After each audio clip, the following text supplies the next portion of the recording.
Hi, my name is Christina Jackson. I'm a stationary mechanic.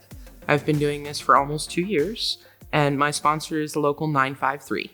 I work on your HVAC systems. I change the belts. I make sure that there's grease or oil depending on which type of lubrication it takes. So that is what a stationary is. I work on things that are stationary objects. A regular mechanic works on moving things. I grew up learning how to work on cars. My uncle is a mechanic. He was a diesel mechanic at heavy equipment, and actually he's a heavy equipment where I work.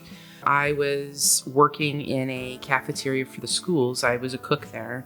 I enjoyed it, but it wasn't for me. I was complaining about my job, and he told me, well, call this guy. And that guy told me, well, call this gal. And she went, I have an interview tomorrow that's open. Would you like it? And I went, yes.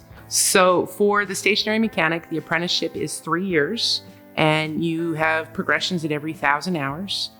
And when you come out of the program, you're a journeyman at rank C. Rank D is the lowest, and then C, B, and A is the top ranking of the journeyman pay. The mentors in this program have been amazing, both here in the training facility and on job, where I get the on-the-job training. Having that person with all of that knowledge, he can watch me and see, well, I already know that's going to fail. He's not going to tell me that. He's going to watch me learn that's why it failed. When you're allowed to fail, it's not failing because you're learning how to do it better. You can go to school for any number of things, and colleges are amazing. I'm not saying don't go to college. Trade schools are amazing. Take a year off and tour the world. Really finding what makes you get up in the morning and smile is the biggest thing. So if the apprenticeship is what you're looking for, hell yeah, it's worth it.